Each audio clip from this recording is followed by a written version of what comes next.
ನಮಸ್ಕಾರ. ಸಾಮಾನ್ಯ ವಿಜ್ಞಾನ ಟಾಪ್ 30 ಪ್ರಶ್ನೋತ್ತರ ಕಾರ್ಯಕ್ರಮಕ್ಕೆ ಸ್ವಾಗತ ಸುಸ್ವಾಗತ.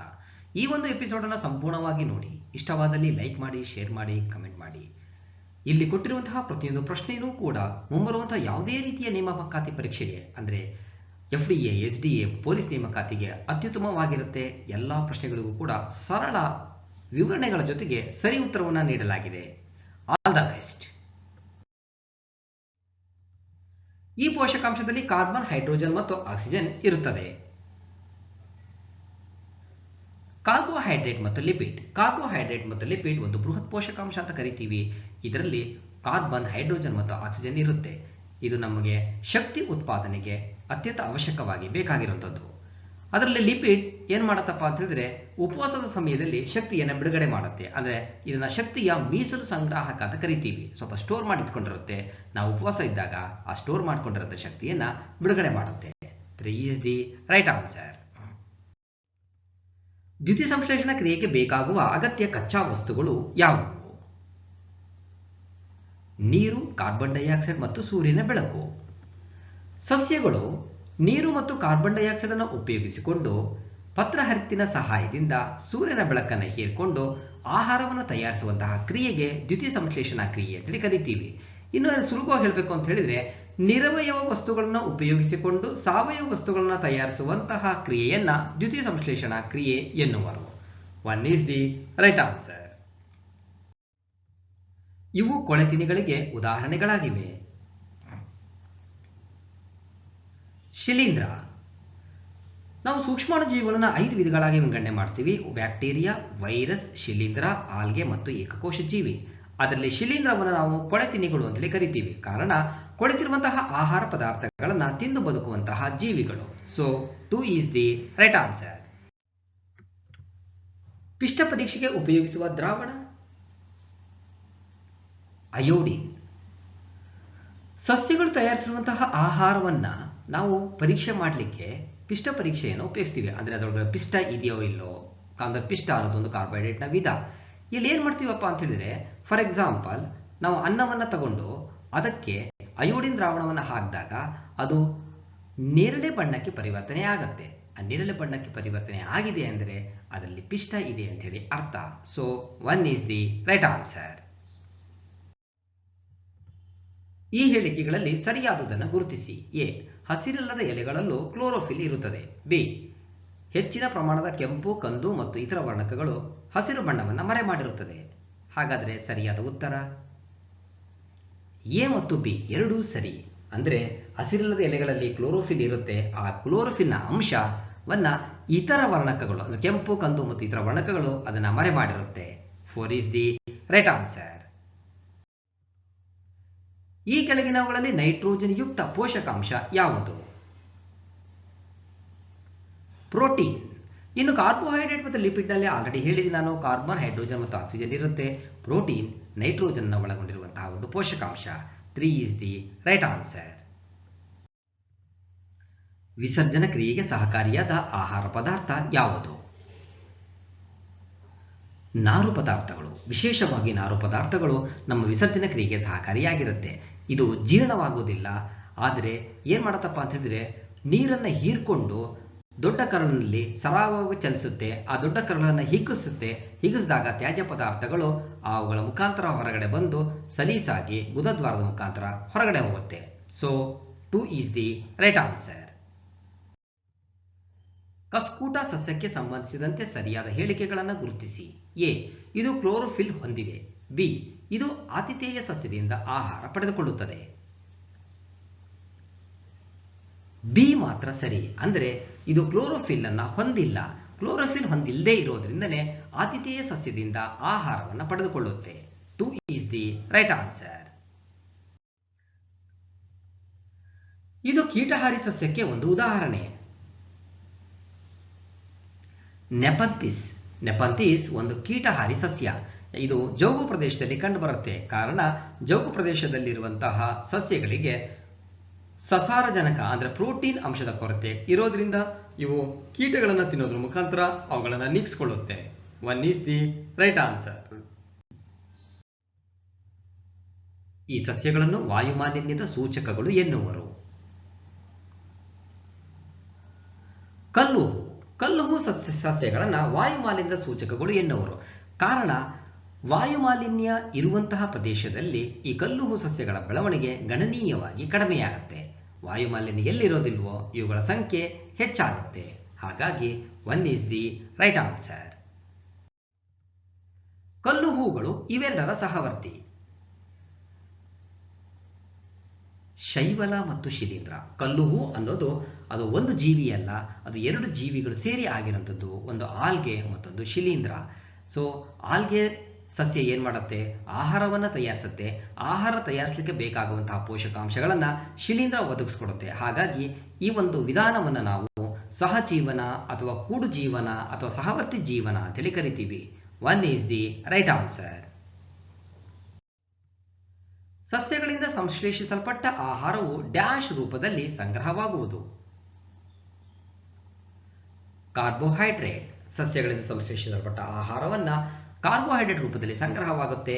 ಇದು ನಾವು ರಾಸಾಯನಿಕ ಕ್ರಿಯೆಯನ್ನು ಬರೀಬೇಕಾದ್ರೆ C6H12O6 ಅಂತೇಳಿ ಗ್ಲೂಕೋಸ್ ರೂಪದಲ್ಲಿ ಬರಿತೀವಿ. 3 ಈಸ್ ದಿ ರೈಟ್ ಆನ್ಸರ್. ದ್ಯುತಿ ಸಂಶ್ಲೇಷಣೆಗಾಗಿ ವಾತಾವರಣದಿಂದ ಕಾರ್ಬನ್ ಡೈಆಕ್ಸೈಡ್ ಅನ್ನು ಸಸ್ಯದ ಯಾವ ಭಾಗ ಒಳತೆಗೆದುಕೊಳ್ಳುತ್ತದೆ? ಪತ್ರರಂಧ್ರಗಳು.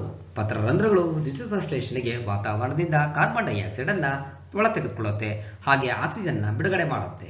ಇದನ್ನು ನಾವು ಅನಿಲ ವಿನಿಮಯ ಕೇಂದ್ರ ಅಂತಲೂ ಕೂಡ ಕರಿತೀವಿ. So 2 is the right answer. ಈ ಪತ್ರರಂಧ್ರಗಳನ್ನು ಕಾಪಾಡುವಂತಹ ಇನ್ನೊಂದು ಕೋಶ ಇರುತ್ತೆ ಅದ್ರ ಸುತ್ತ, ಅದು ನಾವು ಕಾವಲು ಜೀವಕೋಶಗಳು ಅಂತೇಳಿ ಕರಿತೀವಿ. ಇದರ ಇನ್ನೊಂದು ಕಾರ್ಯ ಏನಪ್ಪಾ ಅಂತ ಹೇಳಿದ್ರೆ ಬಾಷ್ಪ ವಿಸರ್ಜನೆಗೆ ಸಹಾಯ ಮಾಡುವುದು. ಮನುಷ್ಯನಲ್ಲಿನ ಜೀರ್ಣಕ್ರಿಯೆಯ ಸರಿಯಾದ ಹಂತಗಳು ಕ್ರಮವಾಗಿ ಬಾಯಿಯ ಕುಹರ, ಅನ್ನನಾಳ, ಜಠರ, ಸಣ್ಣ ಕರಳು, ದೊಡ್ಡ ಕರಳು, ಗುದದ್ವಾರ. ಇದು ಸರಿಯಾದ ಹಂತ. ಬಾಯಿಯಿಂದ ಆಹಾರ ತಗೊಳ್ತೀವಿ, ಅನ್ನನಾಳದ ಮುಖಾಂತರ ಜಠರಕ್ಕೆ ಹೋಗುತ್ತೆ, ಜಠರದಿಂದ ಸಣ್ಣ ಕರಳು, ಸಣ್ಣ ಕರಳಿಂದ ದೊಡ್ಡ ಕರಳು ಅಂದರೆ ಜೀರ್ಣವಾಗದೇ ಇರೋಂಥದ್ದು, ಆ ದೊಡ್ಡ ಕರಳಿನಿಂದ ಗುದದ್ವಾರದ ಮುಖಾಂತರ ಹೊರಗಡೆ ಹೋಗುತ್ತೆ. 4 ಈಸ್ ದಿ ರೈಟ್ ಆನ್ಸರ್. ಪಿತ್ತರಸವು ಡ್ಯಾಶ್ ಜೀರ್ಣಕ್ರಿಯೆಯಲ್ಲಿ ಮಹತ್ತರ ಪಾತ್ರ ವಹಿಸುತ್ತದೆ. ಕೊಬ್ಬು. ಪಿತ್ತರಸ ಕೊಬ್ಬಿನ ಜೀರ್ಣಕ್ರಿಯೆಯಲ್ಲಿ ಮಹತ್ತರ ಪಾತ್ರ ವಹಿಸುತ್ತದೆ. ಪಿತ್ತಕೋಶ ಅಂದರೆ ಲಿವರ್ ಈ ಪಿತ್ತರಸವನ್ನು ಉತ್ಪತ್ತಿ ಮಾಡುತ್ತೆ. ನಮ್ಮ ದೇಹದ ಒಂದು ದೊಡ್ಡ ಅಂಗ ಈ ಪಿತ್ತಕೋಶ. 1 ಈಸ್ ದಿ ರೈಟ್ ಆನ್ಸರ್. ಸರಿಯಾದ ಹೇಳಿಕೆ ಅಥವಾ ಹೇಳಿಕೆಗಳನ್ನು ಗುರುತಿಸಿ. ಎ. ಜೀರ್ಣ ರಸಗಳು ಪ್ರೋಟೀನ್ ಅನ್ನು ಸರಳ ವಸ್ತುಗಳಾಗಿ ವಿಭಜಿಸುತ್ತವೆ. ಬಿ. ಮೇದೋಜೀರಕ ರಸವು ಕಾರ್ಬೋಹೈಡ್ರೇಟ್, ಕೊಬ್ಬು ಮತ್ತು ಪ್ರೋಟೀನ್ಗಳನ್ನು ಸರಳ ರೂಪಕ್ಕೆ ಪರಿವರ್ತಿಸುತ್ತದೆ. ಹಾಗಾದರೆ ಸರಿಯಾದ ಉತ್ತರ ಎ ಮತ್ತು ಬಿ ಎರಡೂ ಕೂಡ ಸರಿ. 3 ಈಸ್ ದಿ ರೈಟ್ ಆನ್ಸರ್. ಸಣ್ಣ ಕರಳಿನಲ್ಲಿ ಕೊಬ್ಬು ಏನಾಗಿ ಪರಿವರ್ತಿತವಾಗುತ್ತದೆ? ಕೊಬ್ಬಿನ ಆಮ್ಲ ಮತ್ತು ಗ್ಲಿಸರಾಲ್. ಸಣ್ಣ ಕರಳಿನಲ್ಲಿ ಕೊಬ್ಬು ಕೊಬ್ಬಿನ ಆಮ್ಲ ಮತ್ತು ಗ್ಲಿಸರಾಲ್ ಆಗಿ ಪರಿವರ್ತಿತವಾಗುತ್ತದೆ. 3 ಈಸ್ ದಿ ರೈಟ್ ಆನ್ಸರ್. ಸಣ್ಣ ಕರಳಿನಲ್ಲಿ ಅಮೈನೋ ಆಮ್ಲವಾಗಿ ಪರಿವರ್ತಿತವಾಗುವ ಪೋಷಕಾಂಶ ಪ್ರೋಟೀನ್. ಸಣ್ಣ ಕರಳಿನಲ್ಲಿ ಅಮೈನೋ ಆಮ್ಲವಾಗಿ ಪರಿವರ್ತಿತವಾಗುವ ಪೋಷಕಾಂಶ protein. 1 is the right answer. Lipid ಕೊಬ್ಬಿನ ಆಮ್ಲ ಮತ್ತು ಗ್ಲಿಸರಾಲ್ ಆದರೆ ಪ್ರೋಟೀನ್ ಅಮೈನೋ ಆಮ್ಲವಾಗಿ ಪರಿವರ್ತನೆಯಾಗುತ್ತೆ. ಸಣ್ಣ ಕರಳಿನ ಒಳಭಿತ್ತಿ ಸಾವಿರಾರು ಬೆರಳಿನಾಕಾರದ ರಚನೆಗಳನ್ನು ಹೊಂದಿದೆ. ಇವಕ್ಕೆ ವಿಲ್ಲೈ ಎನ್ನುವರು. 2 ಈಸ್ ದಿ ರೈಟ್ ಆನ್ಸರ್. ಮಾನವನ ಸಣ್ಣ ಕರಳು ಮತ್ತು ದೊಡ್ಡ ಕರಳಿನ ಉದ್ದ ಕ್ರಮವಾಗಿ ಸುಮಾರು 7.5 ಮೀಟರ್ ಮತ್ತು 1.5 metre. 4 is the right answer. ಸಣ್ಣ ಕರಳಿನ ಉದ್ದ 7.5 ಮೀಟರ್ ಆಗಿದ್ದರೆ ದೊಡ್ಡ ಕರಳಿನ ಉದ್ದ 1.5 ಮೀಟರ್. ಹಸು, ಎಮ್ಮೆಯಂತಹ ಪ್ರಾಣಿಗಳು ಹುಲ್ಲನ್ನು ನುಂಗಿ ಅದನ್ನು ಜಠರದ ಡ್ಯಾಶ್ ಭಾಗದಲ್ಲಿ ಸಂಗ್ರಹಿಸಿಟ್ಟುಕೊಳ್ಳುತ್ತವೆ. ರುಮೆನ್, ಜಠರದ ರುಮೆನ್ ಭಾಗದಲ್ಲಿ ಈ ಹುಲ್ಲನ್ನು ಸಂಗ್ರಹಿಸಿಟ್ಟುಕೊಳ್ಳುತ್ತೆ. ರಾತ್ರಿ ವೇಳೆಯಲ್ಲಿ ಅದನ್ನು ವಾಪಸ್ ತೆಗೆದುಕೊಂಡು ಮೆಲುಕನ್ನು ಹಾಕುತ್ತೆ. 2 ಈಸ್ ದಿ ರೈಟ್ ಆನ್ಸರ್. ಹುಲ್ಲಿನಲ್ಲಿರುವ ಕಾರ್ಬೋಹೈಡ್ರೇಟ್ ಸೆಲ್ಯುಲೋಸ್. ಹುಲ್ಲಿನಲ್ಲಿರುವಂತಹ carbohydrate cellulose. 3 is the right answer. ಜೀರ್ಣಕ್ರಿಯೆಗೆ ಸಂಬಂಧಿಸಿದಂತೆ ಸರಿಯಾದ ಹೇಳಿಕೆ ಅಥವಾ ಹೇಳಿಕೆಗಳನ್ನು ಗುರುತಿಸಿ. ಎ. ಸೀಕಂ ಮನುಷ್ಯರಲ್ಲಿ ಕಂಡುಬರುವುದಿಲ್ಲ. ಬಿ. ಕುದುರೆ ಮೊಲದಂತಹ ಪ್ರಾಣಿಗಳಲ್ಲಿ ಸಣ್ಣ ಕರಳು ಮತ್ತು ದೊಡ್ಡ ಕರಳಿನ ಮಧ್ಯೆ ಸೀಕಮ್ ಎಂಬ ರಚನೆ ಇರುತ್ತದೆ. ಎ ಮತ್ತು ಬಿ ಎರಡೂ ಕೂಡ ಸರಿ. ಮನುಷ್ಯನಲ್ಲಿ ಸೀಕಮ್ ಇರೋದಿಲ್ಲ, ಆದರೆ ಕುದುರೆ ಮೊಲದಲ್ಲಿ ಸೀಕಮ್ ಇರುತ್ತೆ. 1 ಈಸ್ ದಿ ರೈಟ್ ಆನ್ಸರ್. ಯುಗ್ಲೀನಾದ ಚಲನಾಂಗ ಕಷಾಂಗ. ಯುಗ್ಲೀನ ಒಂದು ಏಕಕೋಶ ಜೀವಿ. ಒಂದೇ ಒಂದು ಜೀವಕೋಶವು ಎಲ್ಲ ಜೀವಕ್ರಿಯೆಗಳನ್ನು ಮಾಡುತ್ತೆ. ಇದರ ಚಲನಾಂಗ ಕಷಾಂಗ. 3 ಈಸ್ ದಿ ರೈಟ್ ಆನ್ಸರ್. ಜೀರ್ಣಗೊಳ್ಳದ ಆಹಾರದಿಂದ ನೀರು ಮುಖ್ಯವಾಗಿ ಇಲ್ಲಿ ಹೀರಲ್ಪಡುತ್ತದೆ. ದೊಡ್ಡ ಕರಳು. ಜೀರ್ಣಗೊಳ್ಳದ ಆಹಾರದಿಂದ ನೀರು ದೊಡ್ಡ ಕರಳಿನಲ್ಲಿ ಹೀರಲ್ಪಡುತ್ತದೆ. 4 is the right answer. Rajasthan ಮತ್ತು ಪಂಜಾಬ್ಗಳಲ್ಲಿ ಕಂಡುಬರುವ ಕುರಿ ತಳಿಯ ಹೆಸರು ಲೋಹಿ. ರಾಜಸ್ಥಾನ ಮತ್ತು ಪಂಜಾಬ್ಗಳಲ್ಲಿ ಕಂಡುಬರುವ ಕುರಿ ತಳಿಯ ಹೆಸರು ಲೋಹಿ. ಇನ್ನು ರಾಂಪುರ್ ಬಶೇರ್ ಈ ತಳಿ ಉತ್ತರ ಪ್ರದೇಶ ಮತ್ತು ಹಿಮಾಚಲ ಪ್ರದೇಶದಲ್ಲಿ ಕಂಡುಬಂದರೆ ಬಕರ್ವಾಲಿ ಜಮ್ಮು ಮತ್ತು ಕಾಶ್ಮೀರದಲ್ಲಿ ಕಂಡುಬರುತ್ತದೆ. 1 ಈಸ್ ದಿ ರೈಟ್ ಆನ್ಸರ್. ಪಟನ್ವಾಡಿ ಕುರಿ ತಳಿಯು ಈ ರಾಜ್ಯದಲ್ಲಿ ಕಂಡುಬರುತ್ತದೆ. ಗುಜರಾತ್. ಪಟನ್ವಾಡಿ ಗುಜರಾತ್ನಲ್ಲಿ ಕಂಡುಬರುತ್ತದೆ. ಇನ್ನು ನಾಲಿ ಮತ್ತು ಲೋಹಿ ಹರಿಯಾಣದಲ್ಲಿ, ನಾಲಿ ಗುಜರಾತ್ನಲ್ಲಿ, ಮಾರ್ವಾರಿ ಮತ್ತು ಪಟನ್ವಾಡಿ ಪಂಜಾಬ್ನಲ್ಲಿ ಕಂಡುಬರುತ್ತೆ. 3 ಈಸ್ ದಿ ರೈಟ್ ಆನ್ಸರ್. ರೇಷ್ಮೆ ಹುಳು 1. ಎ ಕಂಬಳಿ ಹುಳು, ಬಿ ಲಾರ್ವಾ. ಇವೆರಡರಲ್ಲಿ ಸರಿಯಾದುದನ್ನು ಆರಿಸಿ. ಎ ಮತ್ತು ಬಿ ಎರಡೂ ಕೂಡ ಸರಿ. ಅಂದರೆ ರೇಷ್ಮೆ ಹುಳು ಮೊದಲನೇ ಹಂತವನ್ನು ನಾವು ಲಾರ್ವಾ ಅಥವಾ ಪ್ಯೂಪಾ ಅಂತ ಕರಿತೀವಿ. ಅದರ ಮುಂದುವರಿದ ಹಂತವನ್ನೇ ನಾವು ಕಂಬಳಿ ಹುಳು ಅಂತೇಳಿ ಕರಿತೀವಿ. So 3 is the right answer. ವೈದ್ಯಕೀಯ ತಾಪಮಾಪಕವು ಡ್ಯಾಶ್ ಡಿಗ್ರಿ ಸೆಲ್ಸಿಯಸ್ನಿಂದ ಡ್ಯಾಶ್ ಡಿಗ್ರಿ ಸೆಲ್ಸಿಯಸ್ನವರೆಗೆ ತಾಪವನ್ನು ಅಳೆಯುವುದು. 35 ಡಿಗ್ರಿ ಸೆಲ್ಸಿಯಸ್ನಿಂದ 42 ಡಿಗ್ರಿ ಸೆಲ್ಸಿಯಸ್ನವರೆಗಿನ ತಾಪವನ್ನು ಅಳೆಯುವುದು. ಕಾರಣ, ಆರೋಗ್ಯವಂತ ಮಾನವನ ದೇಹದ ಉಷ್ಣತೆ 37 ಡಿಗ್ರಿ ಸೆಲ್ಸಿಯಸ್. ಹಾಗಾಗಿ 35ಕ್ಕಿಂತ ಕಡಿಮೆ ಆಗಲಿಕ್ಕೆ ಸಾಧ್ಯ ಇಲ್ಲ, 42ಕ್ಕಿಂತ ಹೆಚ್ಚಾಗಲಿಕ್ಕೂ ಕೂಡ ಸಾಧ್ಯವಿಲ್ಲ. ಸೊ ಇವೆರಡರ ಮಧ್ಯೆನೇ ಇಟ್ಟಿರ್ತಾರೆ. 2 ಈಸ್ ದಿ ರೈಟ್ ಆನ್ಸರ್. ಮರದ ಚಮಚವನ್ನು ಒಂದು ಕಪ್ ಐಸ್ ಕ್ರೀಮ್ನಲ್ಲಿ ಅದ್ದಿದಾಗ ಅದರ ಇನ್ನೊಂದು ತುದಿ ತಣ್ಣಗಾಗುವುದಿಲ್ಲ. ಯಾಕಂದರೆ ಅದರಲ್ಲಿ ವರ್ಗಾವಣಾ ಕ್ರಿಯೆ ನಡೆಯೋದಿಲ್ಲ. ಹಾಗಾಗಿ ಮರದ ಚಮಚವನ್ನು ಒಂದು ಕಪ್ ಐಸ್ ಕ್ರೀಮ್ನಲ್ಲಿ ಅಥವಾ ಬಿಸಿ ಚಹಾದಲ್ಲಿ ಅದ್ದಿದ್ರೂ ಕೂಡ ಅದರ ಇನ್ನೊಂದು ತುದಿ ಏನಾಗುತ್ತೆ, ತಣ್ಣಗೆ, ಅಂದರೆ ಉಷ್ಣ ವರ್ಗಾವಣೆ ಆಗೋದಿಲ್ಲ. 4 ಈಸ್ ದಿ ರೈಟ್ ಆನ್ಸರ್.